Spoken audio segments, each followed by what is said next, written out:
Well, we are back doing a van chat. I've started doing these real world weeklies, and I didn't know whether to just do real world weeklies behind the scenes of the jobs that I'm doing. I'm sure you've seen them. If you haven't, Tuesday night, 6 p.m. This is sort of replacing this week's real world weekly because I was very busy last week working with, going up to see Bristan, who I'm working with. So I didn't film that much of a real world weekly content last week, so I thought I would do a van chat. And also, we haven't done a van chat for ages, and I've got loads of little notes here on things that I want to speak about. But first of all, let me know what you think to the real world weeklies. I really enjoy doing them. It's great to just hit record on that little handheld GoPro that I've got, to be able to film like just right, we've got to pop to the unit, got to pick this up, we've got to go to Plumber. It just adds that little bit of depth, I think, into what I do, as opposed to the main job. So I'm really enjoying doing them. So let me know in the comments what you think to that. And also, while you're here, just get subscribed to the channel. Give this video a thumbs up. We are really, really close to 50,000. I'd love to hit 50,000 by, maybe the end of the month or the month after. The main idea when I started the channel was to try and hit 10,000 subscribers a year. The last year it's dropped off a little bit for whatever reason. I think across the board YouTube's changed the way it pushes content and brings people in. So that's why whenever you watch a YouTube video, people are always going, oh, hit subscribe. Yes, it does earn us a little bit of money. Yes, it does allow me, because of the money that comes in, it allows me to maybe have a day off the tools and spend a bit of time making more content for YouTube. So that's why we always say, oh, what's this? The camera's view of the road. Right. It's all right. Something just flashed up on the dash of this EV van, which I'll get onto in a minute. But yeah, that's why we always say subscribe to the channel and that sort of stuff. So yeah, I thought I'd do a real world, a van chat this week instead of the real world weekly. So something a little bit different. A few things I want to talk about. One of them being, I'm in this Merc EV that Mercedes have lent me for 2 weeks. It goes back tomorrow. It's been great, really enjoyed it. There's a big full YouTube video coming on whether a tradesman can work out of an EV van, which is a really, really interesting video. I've enjoyed putting it together. Having this for 2 weeks has been great because it's given me a little bit of an insight into it. And I know a while ago I was sort of umming and ahhing about getting an EV van. So yeah, you have to watch that video because I think I've took a lot from having this for a couple of weeks, which was the whole point of it. So yeah, massive thanks to Mercedes for doing that. All the points will come across in that video. I'm not going to go over them now. You have to wait till that comes out. At the moment, it's like an hour and a half's worth of footage that I've got to try and cut down to, don't know, 20, 25 minutes. I did have a few little pointers. The first one, review sites, Google. I'm not on that. I'm not on Google to the point that you can leave reviews if I've done work for you. I haven't set that up. And the reason being I haven't set that up is because what I've found is you can get a bad review for whatever reason. Say there was a faulty, let's say for instance you were fitting a boiler, and the boiler, you fitted it to the customer's house, and the day after the boiler played up. It's brand new. These things happen. You could buy a brand new car and there could be a fault with it a week down the line. But say you fitted a brand new boiler into a customer's house, a couple of days later there was a problem with the boiler. The customer can go onto this review site, give you a really rubbish review saying, oh, he fitted me a boiler and it played up, or whatever product, bathroom, a shower, whatever, and it played up. It makes a massive detrimental effect to the score on these review sites. So I've never done it. I've not got review sites. I know a lot of people swear by them, and there's them companies like Checker Trade and all that you can use and build your reviews up to make to show people that you're an honest tradesman and all this sort of stuff. But I've never had them, never been short of work, touch wood. Never if ever there's a problem, I'll sort it out. I personally don't find that review thing worth it, because I think it can go very badly wrong, where people will just like troll it.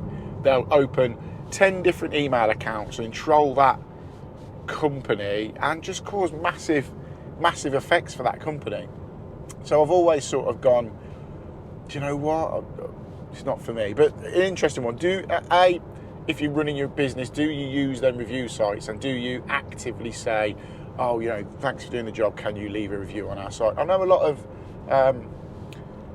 like front-facing companies, like where stuff where you buy stuff from, or cafes or restaurants, they do it.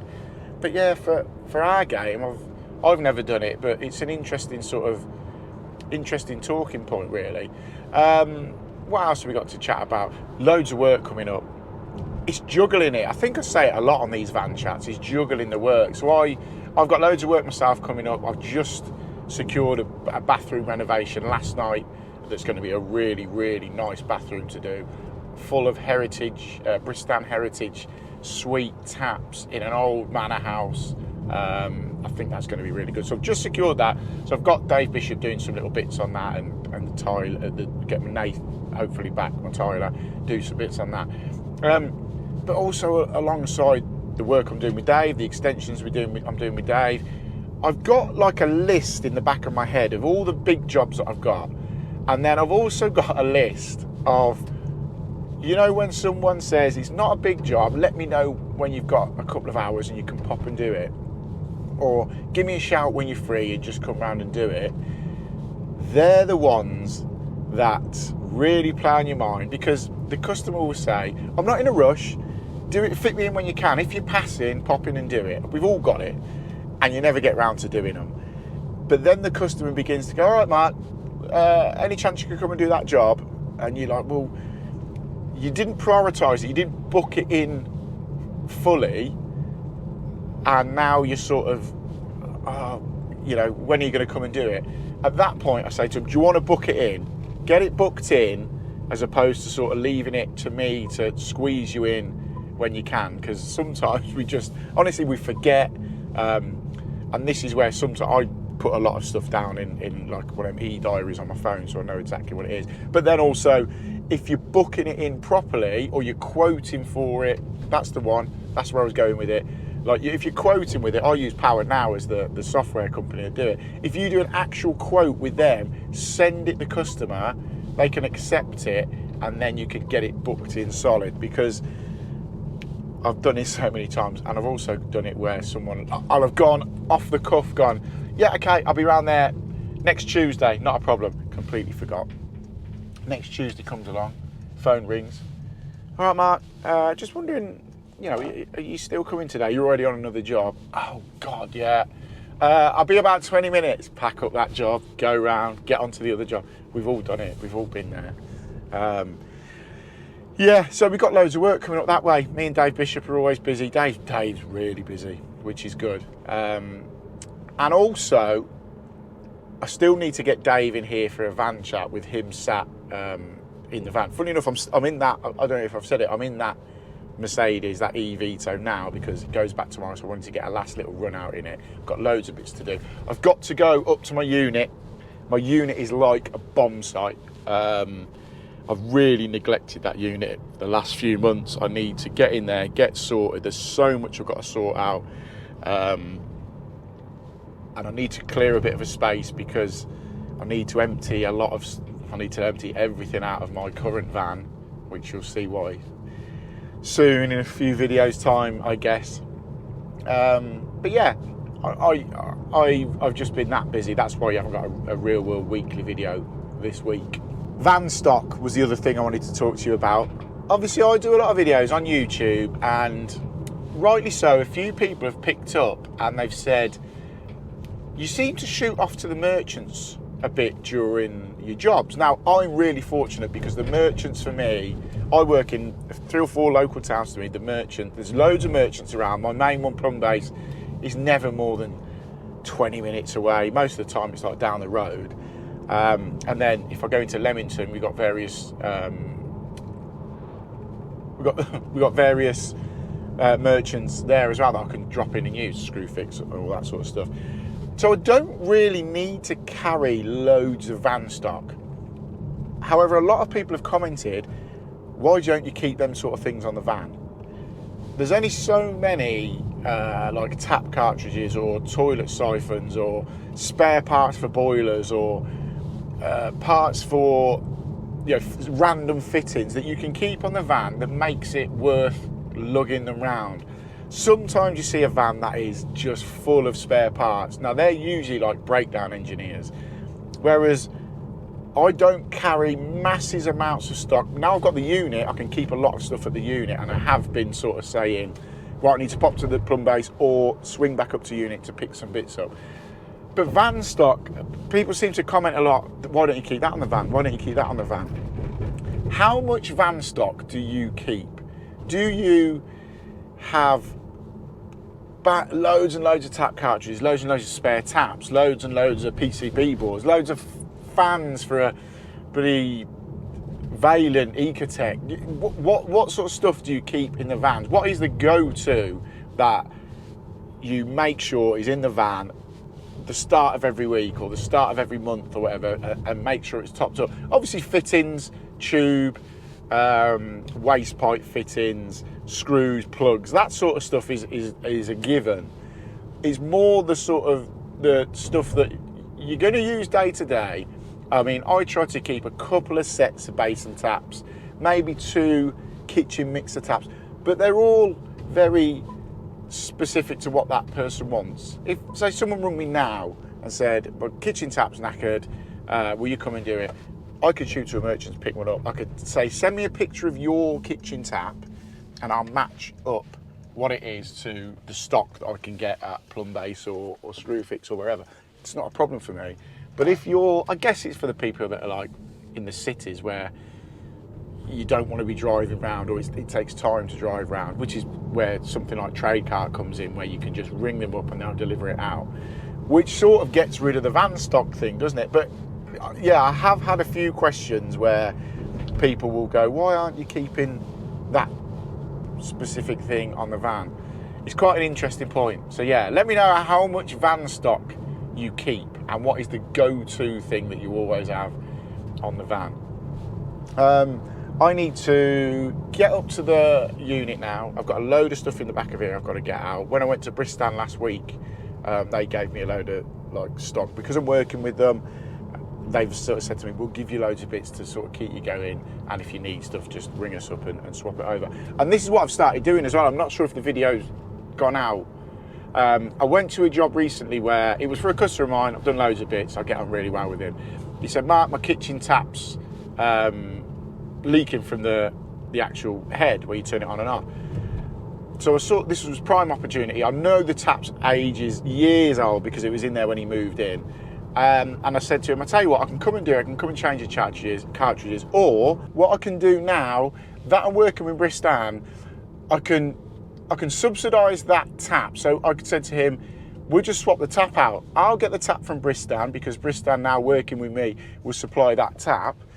You get a brand new tap. I'm not going to charge you for the tap, just charge you for the fitting of it. Bristan get their product out there, which is also now covered with their lifetime guarantee, which I'll get onto in a minute because I've got something to ask you about that. That's covered with their lifetime guarantee.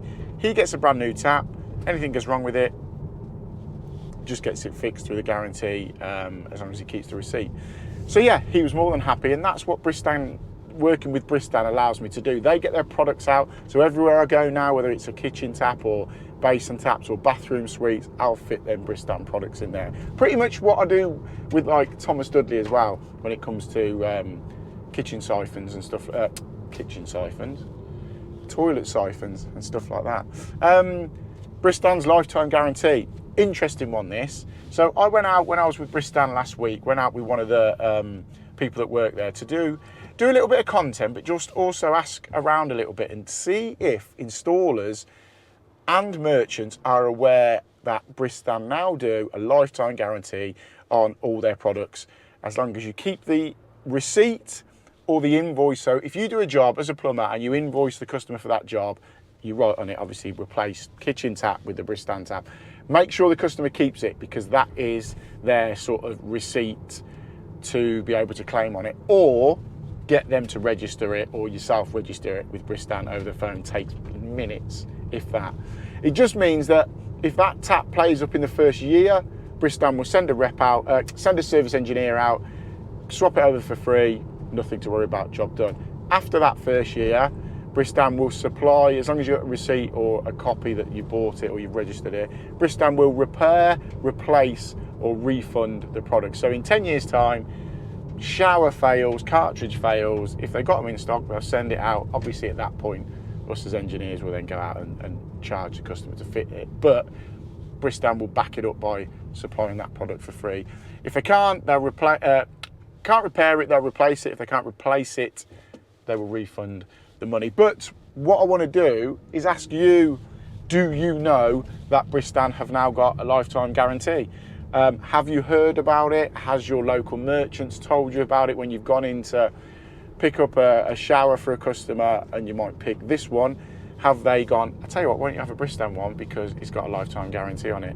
So let me know in the comments, because it's interesting, because we found that some merchants weren't aware of it and some installers or plumbers weren't aware of it. In fact, one of them from Tamworth, one of the biggest plumbing companies around, they fit Bristan stuff all the time. It weren't prompted or anything. The guy said to me, yeah, we fit Bristan stuff. And I went, did you know it's now lifetime guarantee? He went, didn't know that. So yeah, just going out and putting the word out, which is what I'm going to do on social media as well. Obviously tell people about it, but it's down to the merchants as well to educate us as installers. It's a knock-on effect, isn't it? So let me know in the comments, do you know, or did you know, that Bristan now offer that lifetime guarantee? I'm genuinely interested to hear how far that message has got out, because we are trying to push it a little bit. So I'm nearly at the unit now. I had to make a little bit of a detour back there, but give this video a thumbs up, get subscribed to the channel. As I said, hopefully I've said in the video, we're really, really close to 50,000, so I'd love to hit 50,000 very soon. So yeah, get subscribed, drop a comment, let me know what you're up to. Quite interested to know. And Real World Weekly will be back next week.